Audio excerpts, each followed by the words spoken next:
There's so much in that story that we just heard this morning. There's the stories of doubt and belief. There's the story of an old woman laughing, which we know can change the history of the world. There's the story of preparations and a dinner party. There's the idea that God is walking around on the earth as if God's hungry and requires a dinner party, and Abraham gives him one. There's a lot that isn't in that story as well, things that have been pleasantly erased by the time we get to this story. This isn't Abraham's first son. It's Sarah's. It's a nice idea.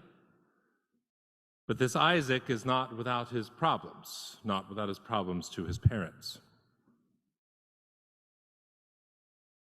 There are people who are enslaved living with Abraham and Sarah at this moment. We hear of them, the people that belonged to them. That's not a loving sort of attention like we belong to one another. That's commodity. There's a lot in this story. There's a lot here about today, about this day. About this day, which is a day about intersectionality as much as anything else. For today, we lift up Father's Day, and we lift up Juneteenth tomorrow, and we are in the midst of Pride Month, which somewhere along the way became a whole month. I'm not exactly sure when, but we have a month. And so I want to talk about the scripture that we just heard this morning, and I want to talk about that scripture through the lens of these three other things that we celebrate and commemorate today. And I'm going to talk about them in a rather subjective way. I'm going to talk about them in the order that I learned about them. That seems like a fine way to go about this. So we're going to start with Father's Day. That was the first of these holidays that I knew, long before Abraham and Sarah even. Father's Day was a cookout in the middle of June. Generally, school was out. New York City, well, they're not here. They're somewhere else. But New York City schools are going awfully late this year, it seems to me, and maybe that's why they're not here this weekend. But many of you know I grew up in Annapolis, and my aunt had a home on the Eastern Shore on Kent Island where we would spend many weekends on boats and catching crabs and going out fishing in the Chesapeake Bay. So Father's Day was often one of these. We'd go out in the morning and catch bushels of crabs.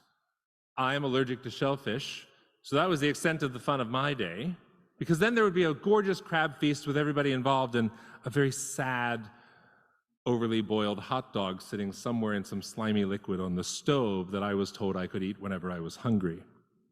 I never was on those days. It might be the first day of the summer season when my cousins and I would all kind of gang up and convince my grandmother to let us have a sleepover that night. It might be that first Sunday where you didn't have school the next day, and so you could stay up late. You didn't have to go to bed, and you could eat too much. And then you could go stay over at Grandma's where rules were few and love was plenty.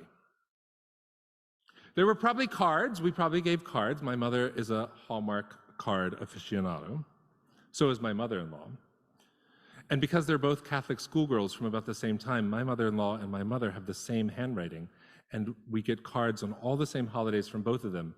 And we are waiting to get the same card, because they're always right next to each other in the aisle. So we had Father's Day cards, but this wasn't a day that was any particular joy for me. I wasn't a kind of world's greatest dad mug guy or anything of that such. My Father's Day was hard for me. It's hard for me still. Father's Day as a kid pointed out all the differences between my father and me. And for my father, difference was something that was always my fault. It was something best to be eradicated, to be punished, usually to be shamed and often laughed at in front of others. Father's Day wasn't a particularly fun day. I was always grateful for boats and jet skis and going down to the beach alone. My parents divorced when I was in middle school, and my mother remarried the man who I credit with much of the actual fathering I needed. He was there through high school and college. He was a rock. He was there when I lived abroad, sent money when I lived abroad and needed to get home. He cooked dinner every night. He was a school teacher, so he would be home by 3 or 3:30 in the afternoon, and he was the cook. And he would cook so much food. You know I have 2 younger brothers, so we're 2 years apart. A house of teenage boys eats a lot of food. We're all my size.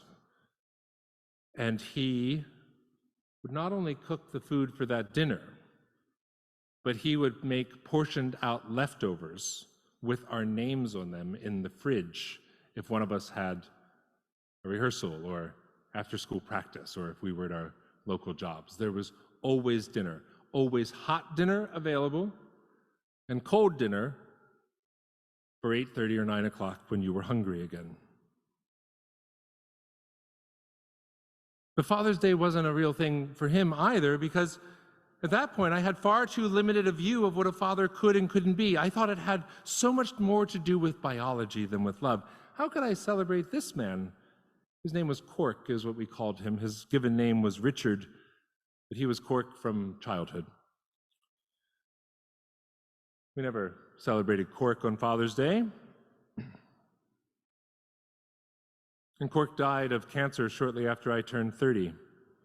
And I learned that first Christmas, I began to learn that first Christmas about biology and love and what makes a parent. It was that first Christmas when, in a moment of standing around and looking at stockings on a fireplace with a sofa separating us, I turned to my youngest brother, who at that point was 26, and in the way that I sometimes do, simply said, "Geez, this is hard."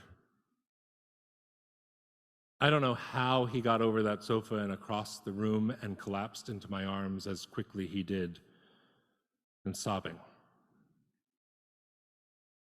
That's a dad. Patrick and I don't have children ourselves. Occasionally we still debate this, though we're pretty clear we've landed on one side of the fence. But every once in a while, one of us, usually me, says, "Hang on, couldn't we, should we? For all that we have, Patrick, shouldn't we give more?" Please don't harangue him about this after church. He gets it enough. We have nephews that we adore. And we're both extra adults. That's one of our favorite titles to any of our couples who have friends and don't have family around. Extra adults to any number of young people whom we love. And of course we have the dogs. They keep us busy enough, and that's probably enough. For Father's Day today, Toby, Rumpus, and Mr. Hazel got Patrick a sweatshirt. The sweatshirt is printed with the answer to one of Time's most memorable questions. The shirt reads, "I let the dogs out." The next holiday, so this is Father's Day. Maybe I should have asked Henry to talk about baby today. But Henry's talking about baby a lot, and if you ask Henry, he'll tell you everything and show you photos. A proud, proud papa. And a good one, too. Years later, Father's Day with Cork, going off to college, I started learning about pride. I came out when I was about 15. For the first time, it takes a while, and you have to practice it and practice it. Some of us like to say that we come out every day, and we do in so many ways. All of us do, not just LGBTQ folks, but all of us reveal something about ourselves that other people don't know pretty much every day of the week. For some of us, this can be a potentially life-threatening endeavor, and we get better at it as we get older. We get braver, and we're ready.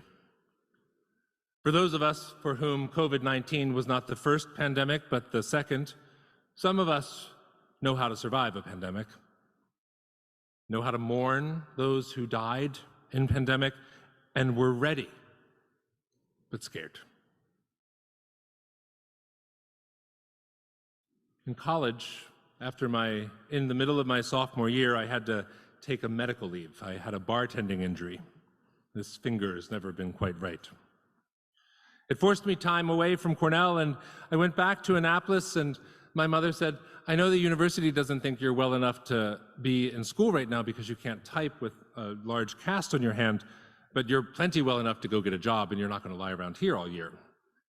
So I went into DC, found a job, wound up managing a gay bookstore in DuPont Circle. If any of you know DC, Lambda Rising was there for many, many years, a hallmark of that community. Back in the days when gay bookstores were safe havens, the two that were here, Oscar Wilde and, what was the other one? A Different Light. A Different Light and Oscar Wilde, both downtown, both long since closed. Back in the days when we had specialty bookshops. You're all readers, you know this. It was the art bookshop. My favorite bookshop, did you ever go to the St. Mark's bookshop down on St. Mark's and 3rd Avenue?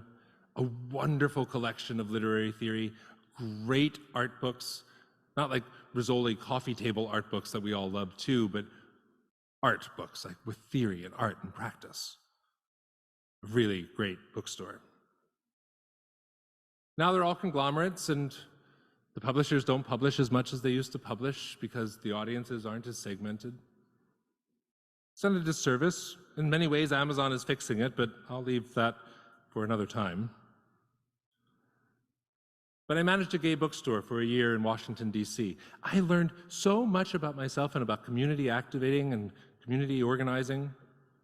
The bookstore was right next door to the first office of the Human Rights Campaign. And me, being 20 and living everything out that Winston Churchill says that if you're young and conservative, you have no heart, and if you're old and liberal, you have no brain. I haven't gotten there yet. Maybe I will never be old, but I'm pretty sure he's wrong on that account. We railed against the HRC. God, we hated the HRC back in those days. We were still too busy acting up and painting street corners, handing out signs and telling folks that the rights of some white gay men that want to get married doesn't diminish the people that are sleeping on the streets, and HRC get with it. But God, we learned pride. That was the year that there was you may remember it was the Millennium March that year in 2000. It was about 1 million LGBTQ folks and their supporters from all over the country descended on DC for calls for liberation and marriage and adoption, healthcare. And this is where I learned that pride is an activity best done in community. This I learned then, and I still learn now. The first part of the pandemic, I will tell you, it's far enough away that I can start to put some words to it. The first part of the pandemic was very bad for my LGBTQ health. I missed my queer family so much. I missed how queer family gathers. I miss how we gathered at brunches and at nightclubs. In certain communities, in summertime towns, or in neighborhoods of the city, we gathered. We found family after our families had kicked us out. Being quarantined alone in an apartment, even with family, was lonely for me. I missed it all. I missed the brunches and the nightclubs. I missed the parties with dress codes far closer to the Garden of Eden than what we wear in church. I missed how queer people do things. So in the story of intersectionality that we're talking about today, in the story of Father's Day and Pride and Mother's Day for Sarah and God's Day for Abraham, pride has a lot to do with our intersectionality. It maybe that's part of the reason why it's the month. Now, Father's Day is a thing, we all know that. And in the gay community, daddies are a thing. Some of us know this. There are positive role models. These are positive, good role models. That in our community, where very few of us grew up in LGBT households, and where many of us needed to find new role models, and in some cases, new parent figures when we come out or we get kicked out, there are new dads and moms that so many of us take, or are. There are all types of dads in gay culture. I've sent many a tongue-in-cheek text this morning to some of the guys that I love that are older than me, wishing them Happy Daddy's Day. There's the sugar daddy, you all know him, I've never met him. The leather daddy, the bear daddy, the actual dads, which are the newest ones, the singles or the couples of men who are adopting or surrogating children and who are raising actual humans from birth. And others too, I can't keep up, but maybe you should. There's a story my very good friend Robert likes to tell. He likes to watch me blush and knows that it's an easy enough feat. There's a story where Robert and I are walking down the boardwalk on Fire Island Pines, and Patrick's a little bit behind us. We're there with a bunch of friends. I think we're going to the grocery store, or maybe we're going to tea. And there we are walking along. This is a few years ago, before a pandemic, and this, 20-something kid that hadn't met the word gravity walks by us in a tiny little bathing suit and just says, "Hey, daddies." And in Robert's version of the story, Will nearly fell off the boardwalk. He was so mad. And I turned to Robert, it's like, I am not old enough. This is how it works. Fathers is not a name that the father gets to choose. It's one you get to earn, that the child bestows. For those of you who have loving, caring, wonderful, giving fathers, who maybe you called daddy, or papa, or dad, or something sweet and tender, those are the names you gave this man who loved you and who would do anything for you. What a blessing that must have been. It's Father's Day, pride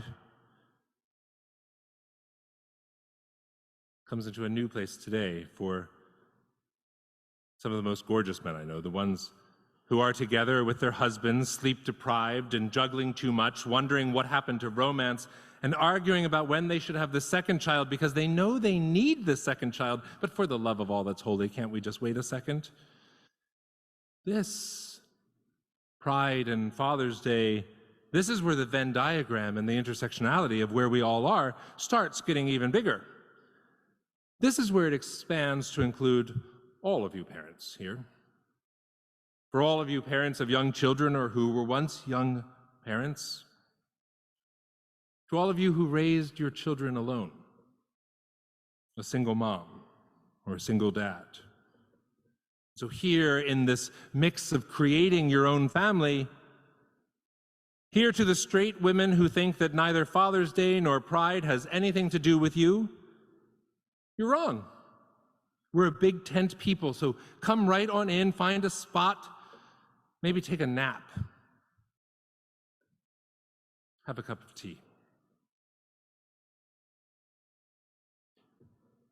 We come along to the third holiday today.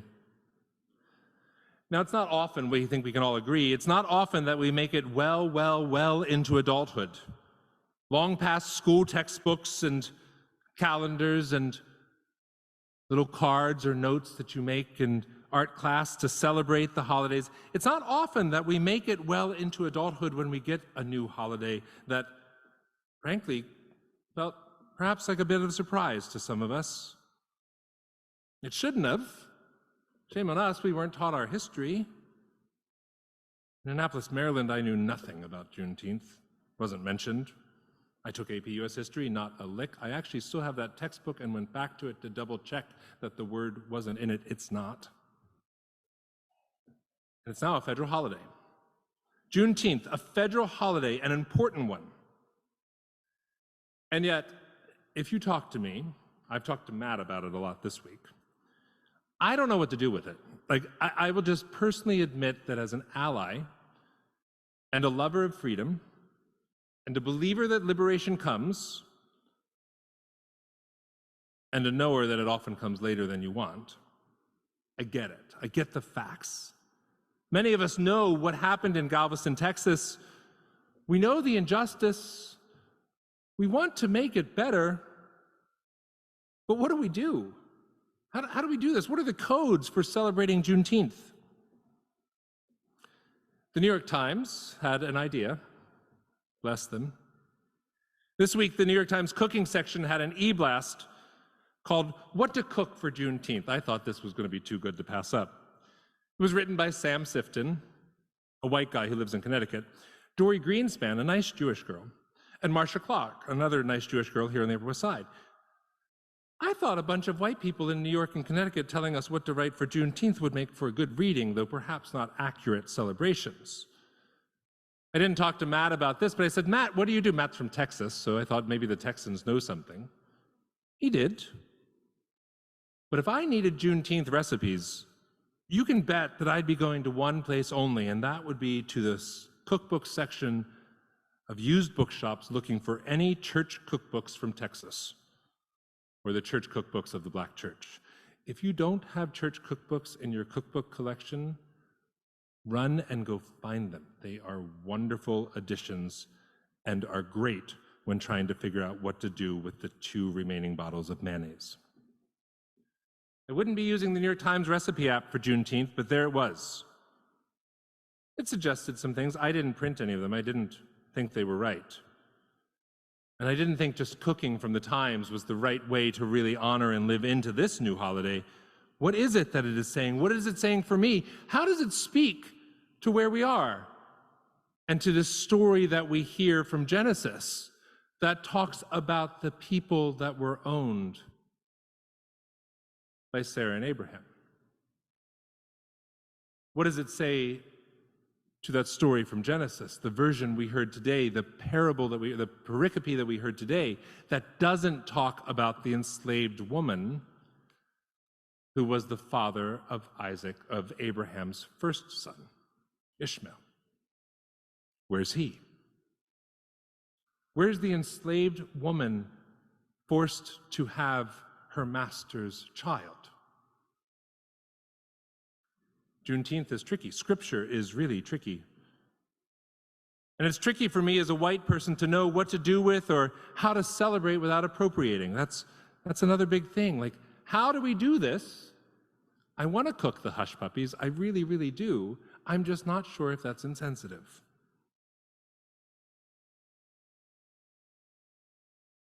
So here's one thing. We're gonna work on this over some years because I'm clearly wrestling with it. I can imagine that you might be wrestling with it. It's only been a federal holiday for 3 years. It's a collegiate holiday tomorrow, so the collegiate churches of the city of New York are indeed closed. And though I often work on all sorts of holidays, it is part of my job to work on the Christian holidays. But days like the 4th of July or Labor Day or Memorial Day, these days are the days where it's easiest for me not to work. They're national days. Nobody's looking at their computer. Nobody thinks to schedule a meeting on the 4th of July. Most people don't think to schedule a meeting anytime in the week of the 4th of July because it's unclear whether or not you're taking the early part of the week or the later part of the week, but you're not taking the week. These are nationally observed holidays. Juneteenth is too, on paper.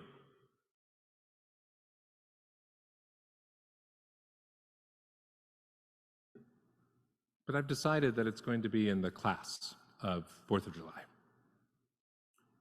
Somewhere above Labor Day, maybe just below Memorial Day, but in that class of thou shalt not work. How many of you here are working tomorrow? Are your companies all closed? There's at least one hand. Why doesn't your company recognize the holiday yet? Why don't we all recognize them? We're New Yorkers. We like to take a day off, particularly between Memorial Day and Labor Day, so we're good with this. My mother's working tomorrow. Doctors' offices are working tomorrow. Grocery stores are working tomorrow. I haven't seen any signs at any of the grocery stores on Broadway that are announcing limited hours for Juneteenth the way that they do for 4th of July or Memorial Day or Labor Day. I haven't seen any restaurant signs saying we'll be closed on Monday for Juneteenth. I don't know what this means, other than that this is a day that celebrates long overdue liberation. that came too late, that free people were still not free for years.